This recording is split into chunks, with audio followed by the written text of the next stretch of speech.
सबसे पहले लिखेंगे covered under rent control act. ये बात आपको याद रखनी है, covered under rent control act. अब एक लाइन लिख रहा हूं ना, ध्यान से समझ लीजिएगा, बाद में नोट कीजिएगा। ये आगे लाइन हर एक क्वेश्चन में आगे आपको लगभग काम आएगी। कैसे कंपेयर करेंगे ध्यान दीजिए। Higher of municipal value, short में लिखना हो, शॉर्ट में एमपी बोलते हैं। Higher of municipal value and actual rent, नहीं रेंट रिसीव रखा हुआ क्वेश्चन में आपको, fair rent, sorry, higher of municipal value and fair rent. ठीक है, तो अब आप ध्यान से देखो, higher of municipal value and fair rent, तो क्या हम एक्सपेक्टेड रेंट की वैल्यू कैलकुलेट करेंगे, किसकी करेंगे, एक्सपेक्टेड रेंट की।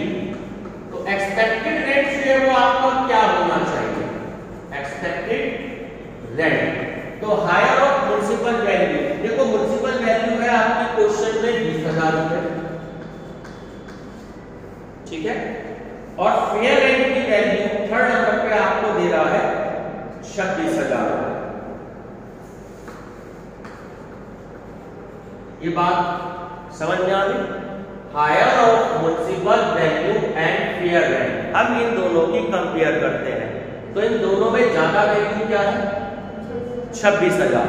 तो हमने यहां बाहर नोट कर लिया 26,000। अब इसको अंडरलाइन कर दीजिएगा। ये बात क्लियर हो गई। अब जिस क्वेश्चन में स्टैंडर्ड रेंट होता है, अब उसकी आप देखिए कितनी वैल्यू दे रखी है आपको, 25,000 रुपये दे रखी है, ठीक है। अब आगे की लाइन ध्यान से समझ लीजिएगा, but not exceeding to standard rent, short में लिख दीजिए, लेकिन स्टैंडर्ड रेंट से ज्यादा नहीं होनी चाहिए। इसका मतलब ये है, but not exceeding to standard rent, standard rent से ज्यादा नहीं होनी चाहिए। अब स्टैंडर्ड रेंट आपको क्वेश्चन में दी है 25,000, कितनी दी है, तो अब ध्यान दो,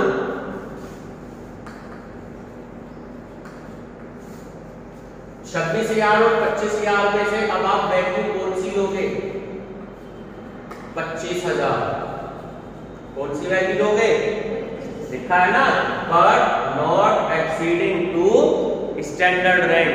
लेकिन 26,000 की वैल्यू तो ज्यादा बैठ गया 25,000 से, तो आप वैल्यू कितनी मानेंगे, 25,000। ये बात क्लियर होगी। अब देखो कि एक्चुअल रेंट जो आपको दे रखा है, यानी कि रेंट रिसीव दे रखा है, वो कितनी दे रखी है, वो दे रखी है आपको 24,000, सेकेंड नंबर, ठीक है। अब आगे आप कंपेयर करेंगे, देखो ऐसे, और rent receive whichever is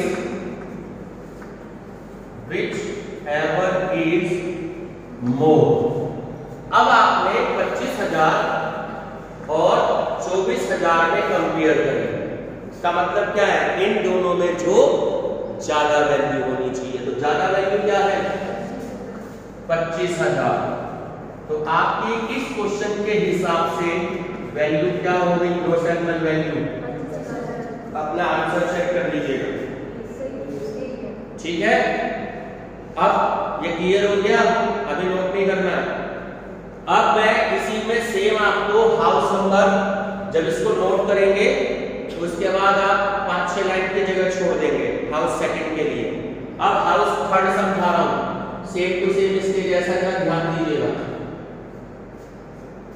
house third समझो, हायर ऑफ म्युनिसिपल वैल्यू कितनी दे रखी है, 20,000 रुपए, ठीक है। फेयर रेंट कितनी दे रखी है, 28,000। अब आपने कंपेयर करी 20,000 और 28,000 में ज्यादा क्या है? 28,000। ये बात क्लियर हो? अब स्टैंडर्ड रेंट की वैल्यू देखो। स्टैंडर्ड रेंट की वैल्यू क्वेश्चन में कितनी दे रखी है? 26,000। कितनी है?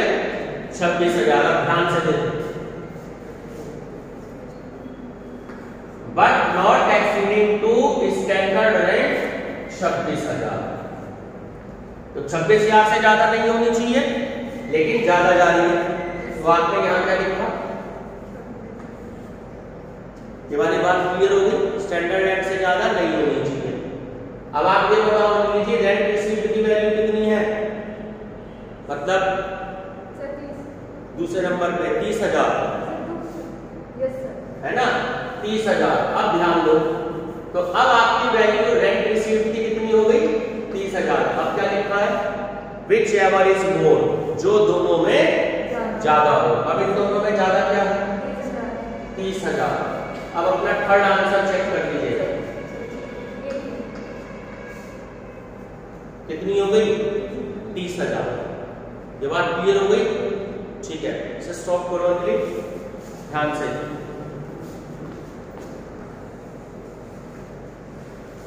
चलिए, अब हाउस सेकंड की सिचुएशन होगी, लाइन वही है, हायर ऑफ म्युनिसिपल वैल्यू। बोलिए साहब, कितनी दे रखी है municipal value? 20,000। And fair rent कितनी है? फेयर रेंट कितनी है? 26,500। तो इन दोनों में ज्यादा क्या हो गया? 26,500। ये बात क्लियर हो गई? अब जब क्वेश्चन में स्टैंडर्ड रेंट दिया ही नहीं है, तो हम इस लाइन को लिखेंगे ही नहीं कि but not exceeding to standard rent, क्योंकि दिया ही नहीं। ये बात क्लियर हो गई? अब सेकंड क्या है? और रेंट रिसीव्ड। रेंट रिसीव्ड बोलो कितनी है? 28,000। तो 28,000 हो गई। क्या है? विच एवर इज मोर, जो दोनों में ज्यादा हो। क्या है दोनों में ज्यादा? 28,000। चेक कर लीजिएगा आंसर, ठीक है? चलिए, हाउस नंबर 4 बताइए। इशिका जी, इसके सामने लिख रहा हूं, क्या है वैल्यू? 20,000। चलिए, यहां पर 20,000 है। फेयर रेंट की कितनी है? 25,000। 27,000 है। इशिका जी, 25 का 27,000 आ रहा है? तो 20,000 और 27,000 में ज्यादा वैल्यू क्या होगी? 27,000। ठीक। और रेंट रिसीव्ड बोलो कितनी है? थर्ड नंबर पे, सेकंड पे दी होगी 25,000। ठीक है। अब इन दोनों में ज्यादा वैल्यू कौन सी है?